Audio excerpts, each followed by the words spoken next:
I still remember the first time she said his name. Not how she said it, just that pause before she did.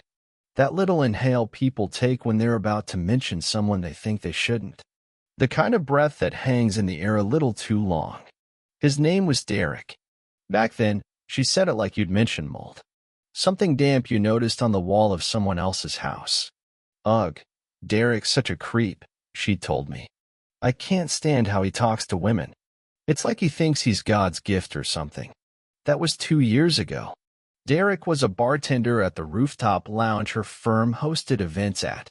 He had a jawline that looked like it had been carved out of spite and a voice that always lingered just a second too long in any room. The kind of guy who wore bracelets unironically and took gym selfies in the mirror of the men's room. I can't be with someone like that, she'd once said. He's disgusting. So I believed her. That was always my mistake, believing people at their most disgusted, thinking those visceral reactions were the most honest. But disgust is fickle. It turns into fascination when you stare at it long enough. And sometimes, the thing you swear you'd never touch becomes the one thing you can't stop thinking about. I should have seen the shift sooner. She stopped calling him names. Just stopped. Like her memory got wiped. Months passed. One night, I heard his name again, softly this time, barely a whisper over the sound of her scrolling. Oh, Derek posted this dumb thing again, she said, laughing a little. I didn't think anything of it then. People change their minds. Maybe he said something funny. Maybe she was over it. But it wasn't that. The next time, she said his name like it was familiar, like it had been warmed in her mouth for practice. Derek got promoted. I guess he's a manager now. I remember that sentence more vividly than I remember our engagement. The way she said, I guess, like it was casual. Like she wasn't tracking his life. Like she didn't already know. The first red flag wasn't a text, or a call, or even her going quiet. It was the fire emoji. He left it on her photo. One I took, by the way. She was laughing in it, hair falling across her eyes, hands gripping the armrest of our porch swing. Her caption was something innocent, finally warm enough to sit outside again. I remember liking it. Commented a single heart. She hearted mine back. So did a few friends. Then I saw Derek's comment. Fire. Simple. Cheap. But deliberate. And then I saw hers. Fire. Right back. Same emoji. No words. Just agreement. Quiet consent. I looked at her. She didn't look up from her screen. Just felt the weight of my stare, finally turned, and smiled in that way people do when they know they've already won. I've changed, she said. That was all. No apology. No context. No story. Just that. I've changed. And maybe she had. But that wasn't the part that mattered. The part that mattered was this. She didn't say, I made a mistake. She didn't say, I'm sorry. She didn't even say, I didn't mean to. She just looked at me like I was the one who didn't get it. And I did. I got it. More than she knew. Because when she said she'd changed, I realized something else. I hadn't. I was still the guy who believed her. Still the man who clung to the first version of her. The one who hated Derek. The one who'd wrinkle her nose when he walked by. The one who whispered, gross, under her breath when he spoke. I thought that was her. But it wasn't. That was just her before she got brave enough to act. That was before she stopped pretending. Before she learned how to lie without saying anything at all. Before I knew how long the betrayal had been ripening. Because the truth doesn't come suddenly. It unfolds. Slowly. Like bruises under skin you didn't know was breaking. And sometimes, you don't start telling the truth until long after you started living the lie. So no, I wasn't shocked by the fire emoji. I was shocked I noticed it that late. But the part that really gutted me? It wasn't what she said. It was what she didn't delete. After the fire emoji, I started noticing the silences. Not the kind that fill an argument or trail after slammed doors. The quieter ones. The pauses in conversation that used to be filled with small talk or glances or touches. The way she'd stare at her phone for a second too long, then flip it face down on the table like she'd just lost a game of poker. There were little things, always little things. She stopped asking me to pick her up from work. Said she needed to stay later. Said it was easier to Uber. That became routine. She'd come home smelling like peppermint gum and someone else's cologne. The kind I'd never worn. Spicier. More assertive. I asked once, lightly new scent. She smiled without looking up from her bag. They started spraying the office again. I think it's the janitors. I nodded. Of course. The janitors. One night I saw her typing a message with her head tilted, a kind of soft half-smile on her face. Not the kind you give to a joke. The kind you give when you're slowly, deliberately trying to seem indifferent. Like you're holding back how you really feel because it's too soon to show your hand. I watched her fingers move, then stop, then erase. Type again, then send. Who was that? I asked. No one, she said, and tucked her phone under her thigh like it was a reflex. I didn't press. I didn't want to know yet. Instead, I started watching. She changed her passwords a few weeks later. I noticed because I'd gone to book a dinner reservation through her OpenTable account. We shared everything, or at least we used to. I sent her a quick text. Hey, what's the new login? She never replied. When I asked her about it in person, she shrugged. Oh, I don't know. I updated everything after that data breach thing. What breach? There hadn't been one. But again, I didn't push. Not then. She was too smooth about it, too practiced. You can't argue with someone who's already rewritten the script. She knew I wouldn't blow up over a password. She knew I'd file it away, like I always did. So I did. Like a fool, I became the archivist of my own humiliation. I started keeping mental notes. A catalog of changes. She started wearing lipstick again. New gym shoes, but I never saw the box. Her notifications went from previewed to hidden. Her screen time doubled, mostly after midnight. She had a playlist she used to play when we cooked, this mellow indie mix she swore by for years. One day, it disappeared, replaced with something more upbeat, louder, electronic. New vibe. I asked, chopping garlic while she scrolled at the counter. She smiled, but not at me. I guess I'm just in a different season now. Different season. That phrase stuck to my ribs. It made everything before feel like a chapter she'd already closed. Like I was a winter coat she kept forgetting to pack away. The more I watched her, the more I realized she was erasing me, but slowly, like graffiti under coats of paint. Not obvious. Not fast. But definite. I did something I'm not proud of next. I went through her laptop. It was late. She was in the shower, humming. A song I didn't know. Her screen was open, but locked. I'd seen her password before, once, months ago, when we were buying flights. I remembered it. Muscle memory. The screen lit up. Her desktop was clean. Suspiciously clean. No tabs open. No photos cluttered along the edges like there used to be. She used to be messy with tech, half-written grocery lists next to articles on gut health and screenshots of sweaters she liked. Now? Pristine. I checked her messages first. Nothing. Not even old threads. Then I saw it. A folder named Taxes 2021. She hadn't done her taxes in 2021. I had. Inside, dozens of images. Screenshots. All cropped tight. I recognized the interface instantly. Instagram DMs. From her and someone saved as just the letter D. One photo stopped me cold. Her in the gym mirror. Same leggings she'd worn that morning. Same tight hoodie around her waist. The message below it read, "Guess I've come around after all, smiling face with horns." His reply, "Told you you'd get addicted." Addicted. I don't remember closing the laptop. I remember the sound of water shutting off in the bathroom. The click of the handle. Her humming fading out. She walked into the bedroom wrapped in a towel, scrolling her phone like it was nothing. I stood there, numb.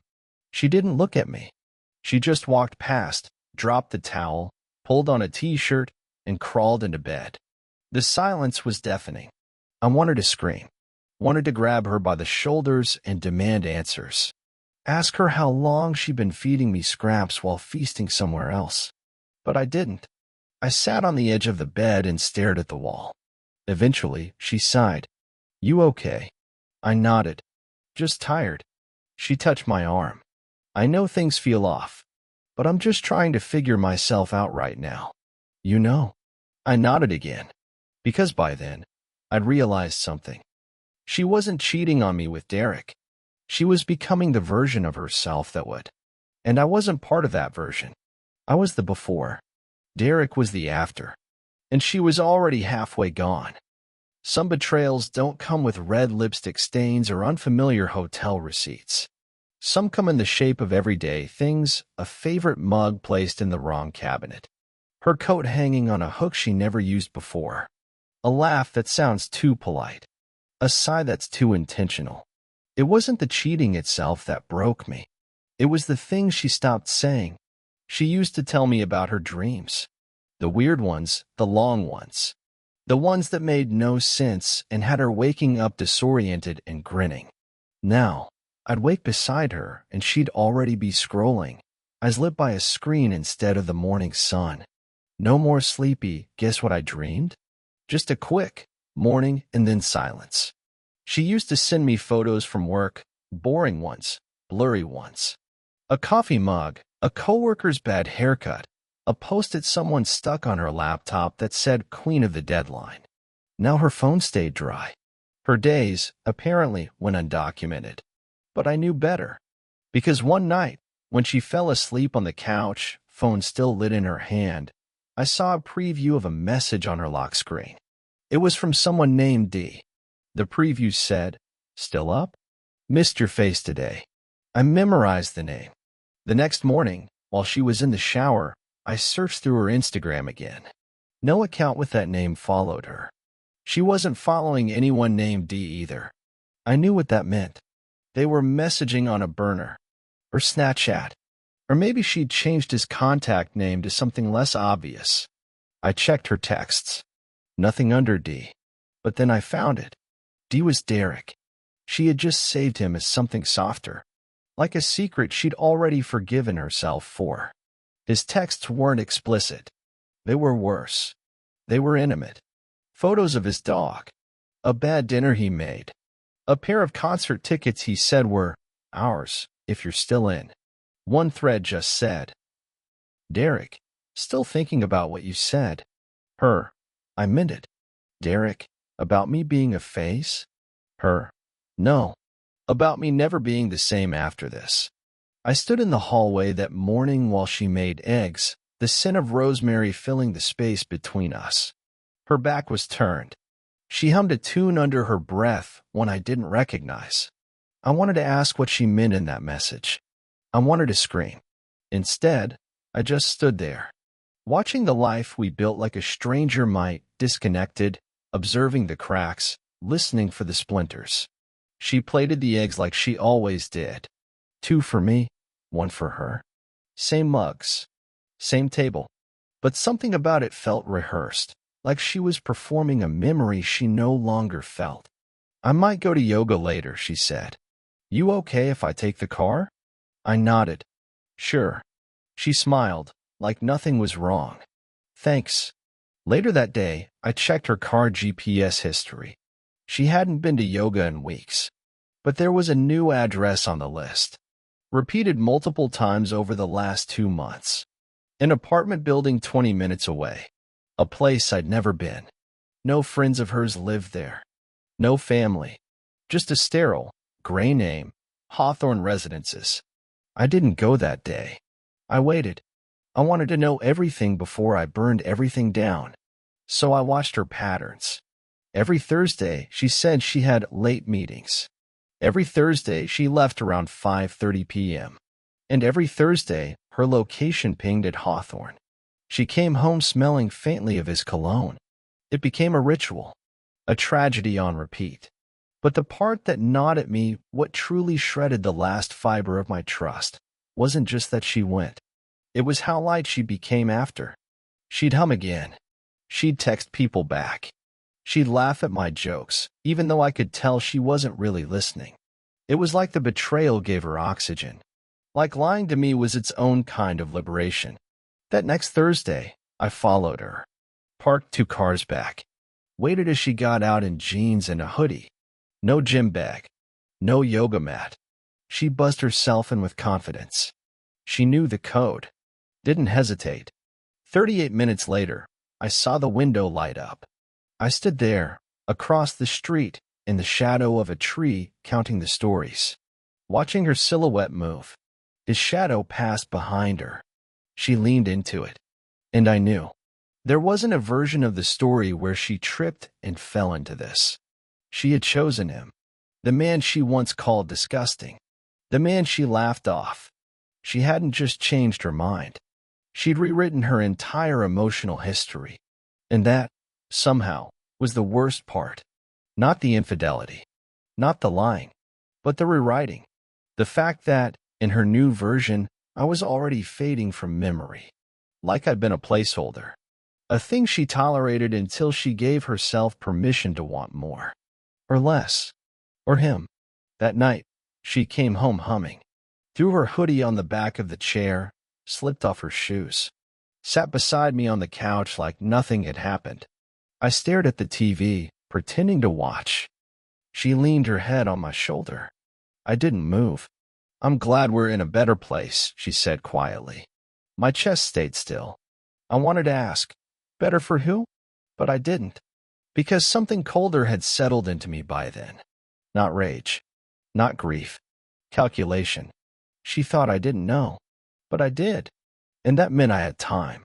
Time to become the man she forgot I could be. It's easy to fake love when the other person's still pretending not to notice. She was getting better at it. At playing my wife. But she didn't realize I was watching her now. Every word, every movement, every carefully timed smile. It was all performance. And like any good play, I could see when the lines started to repeat. She always touched my arm when she lied. That was the tell. Not a big gesture. Just a brush of her fingers. As if affection could anesthetize the truth. "I missed you today," she said one Friday night, pulling off her earrings by the sink. Touch. "I was thinking about that cabin trip we never took. We should book it." Touch. "I feel like we're turning a corner again." Touch. I just nodded. Let her believe it. That was the new game. Let her lie to my face while I rehearsed the ending in my head. Because she thought this was the peak of her deception, the part of the affair where she got to feel powerful and liberated, walking through the house like she was the only one breathing. But she didn't know I had already buried the version of me she remembered. I'd stopped reacting, and that terrified her more than anger ever could. One night, I sat on the edge of the bed, laptop open, and she walked in wearing his sweatshirt. I recognized it immediately. Off black, frayed collar, faded decal from a dive bar 2 towns over. I'd seen it in one of the photos from the fake Taxes 2021 folder. Derek, grinning, holding a pool cue, wearing that sweatshirt while she looked on from the corner of the frame, caught in the lens like an accident. She didn't know I'd seen it. Or maybe she did. Maybe that was the test. "Cold in here," she mumbled, pulling the sleeves over her hands. I didn't respond. Just kept typing. "You okay?" she asked, walking to her side of the bed. "You've been quiet lately." "I'm thinking about something," I said. She paused, one knee on the mattress. "Thinking about what?" I looked up. Let her see it in my eyes. Change. Her breath hitched. Just for a second. She laughed it off. Climbed under the covers. "Well, that's vague. I guess I'm in a different season now," I said flatly. She froze. Didn't move for a full 3 seconds. Then she turned on the lamp beside her and smiled. "Maybe we both are." That's when I knew she knew. Not everything, but enough to suspect the show was over. A few days later, she started asking questions. Not direct ones. Not about Derek. She was smarter than that. Just small, layered probes. "You still happy here? Do you ever think about moving somewhere else? If we could start over, would you?" She wasn't asking because she cared about us. She was testing the depth of the water before she jumped, seeing if I'd let her go quietly. But I didn't answer her directly. I gave her the same thing she'd given me: vague reassurance, partial smiles, emotional choreography. And I started changing things. Small things, at first. I moved money into a separate account. She never noticed. I stopped contributing to the shared calendar. Canceled a dinner with her parents without telling her. Then I found something I wasn't prepared for. A note, folded into a book on our nightstand. The book was hers, some memoir about personal reinvention. She left it open to a chapter titled Unbecoming Who They Think You Are. Inside, the note: D, if you ever want to leave it all, just say the word. I'll burn the house down myself. B. B. She never signed things with just an initial. That was how she kept him close. A letter. A secret embedded in a page I was never meant to touch. But the note wasn't what destroyed me. It was the fact that the book wasn't hidden. It was just there. Like she'd grown bored of hiding it all. Like the affair itself wasn't enough anymore. She wanted me to know. And I think that's when she started falling out of love with him, too. Because affairs aren't about the other person. Not really. They're about the mirror. About how you see yourself reflected in someone else's desire. But once you start resenting your reflection, the illusion breaks. I saw it in her that week. She got quieter. Meaner in small ways. I thought you'd take the trash out. This dinner's really salty. You look tired. She wasn't trying to hurt me. She was trying to make herself feel better for what she was about to do.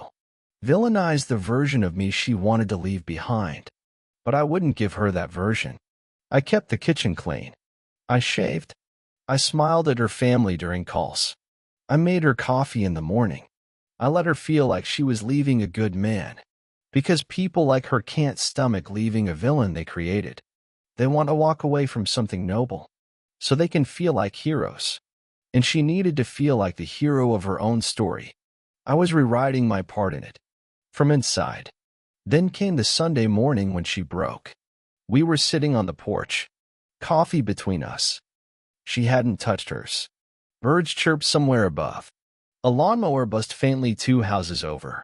She stared at the yard like she didn't recognize it. Then, quietly, "Do you think people can fall out of love without meaning to?" I didn't answer right away. She waited. I could feel her watching me, hoping for the version of me that would say something tender, something to make her feel less cruel. Instead, I said, "I think people decide to stop trying before they realize they already did." Her eyes flickered. And just like that, the mask slipped. Not completely. Just enough for me to see what was underneath. Not guilt. Not remorse. Just exhaustion. She didn't want to lie anymore. But she didn't want to be the bad guy either. So I let her sit with it. I let the silence stretch between us like a wire. And in that moment, I realized something else. She wasn't the only one changing. I was too. And the man I was becoming? He didn't need her permission. The day she confessed, it wasn't raining. It wasn't night. No dramatic lighting. No raised voices.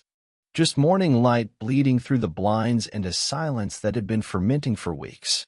She walked into the kitchen like she was headed to war. No makeup. Hair wet from the shower. Barefoot. I was pouring coffee. Second mug already on the counter. She didn't reach for it. "I need to tell you something," she said, voice flat. I nodded. Didn't turn around. She waited for a beat, then stepped closer. "It's been going on for a few months," she said. "But it started before that. I don't know when exactly." I looked at her then. The words weren't hard for her. That's what struck me. They didn't shake in her throat or fall apart on the way out. They'd been rehearsed. Practiced. Like she'd already said them in the mirror a dozen times. I took a sip of my coffee. "Derek." She blinked. That was the first crack. The name hit harder than the confession. "Yes," she said. "I didn't mean for it to happen. I hated him. I did. I thought he was disgusting," I finished. She nodded. "Look down." I know. And now? She hesitated. Then, now I don't feel that way. I set the mug down gently. So, you didn't fall. You walked. She flinched like I'd slapped her. I didn't want to hurt you. That's not true. She looked up. If that were true, I said, you wouldn't have worn his sweatshirt to bed.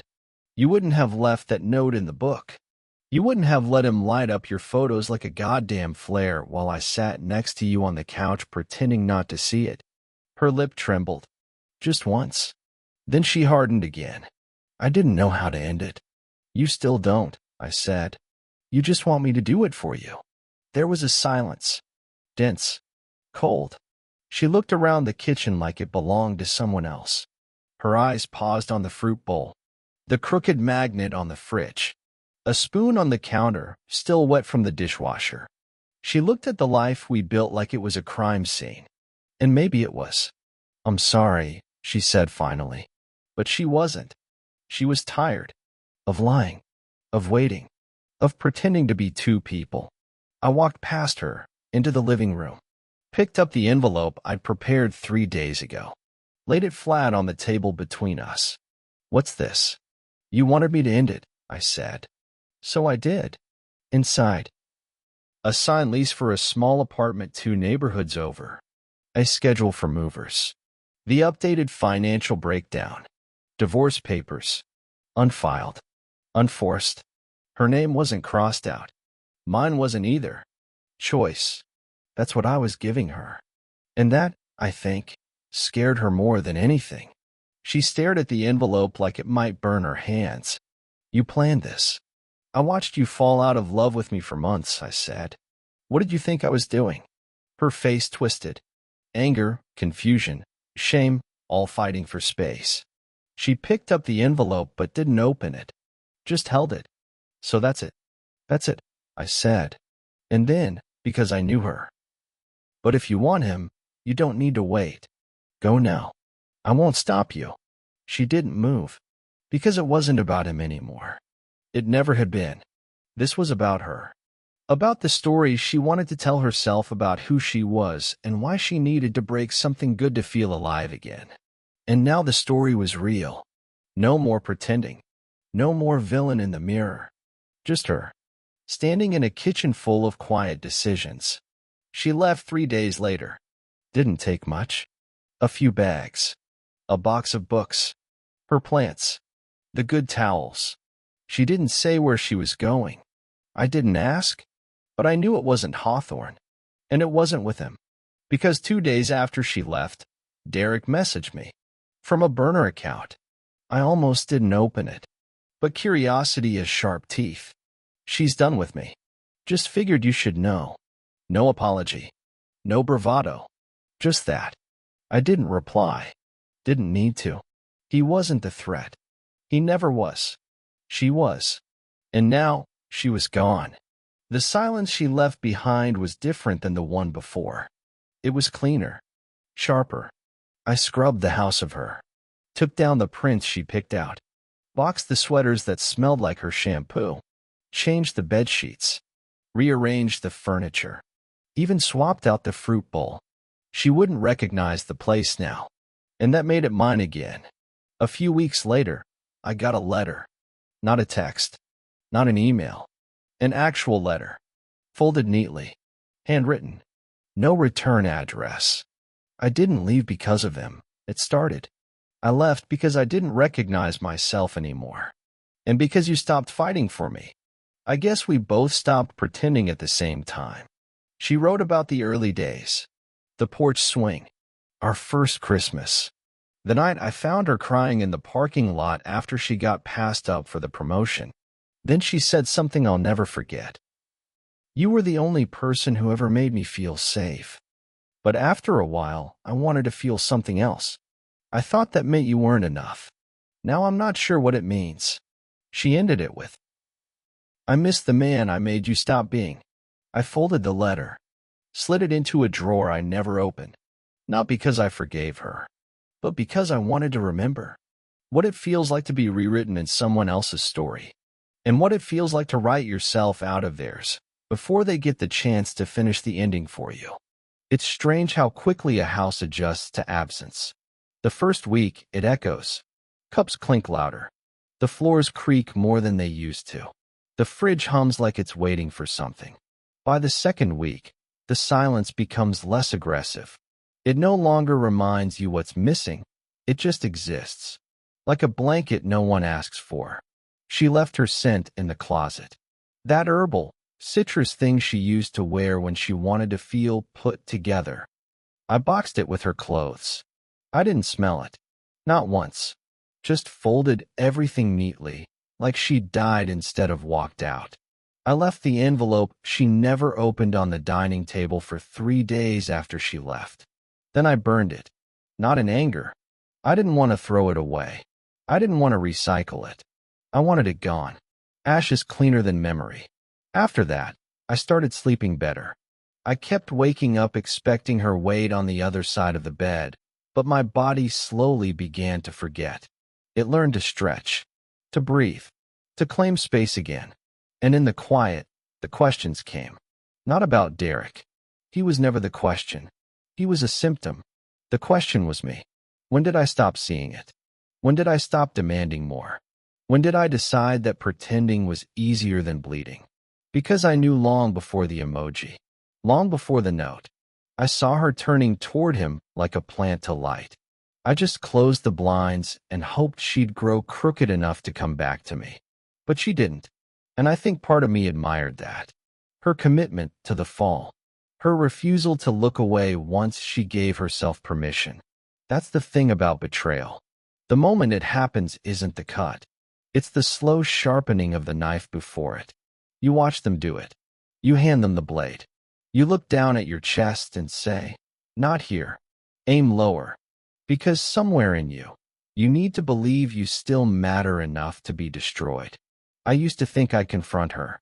One day, months later, maybe years, that she'd show up on my doorstep with some version of closure. But closure is a story we write when we don't want to accept that some people leave and never look back. She didn't come back, not even for the rest of her things. Eventually, I donated what was left. Shoes, books, a half-finished scarf she started knitting last winter.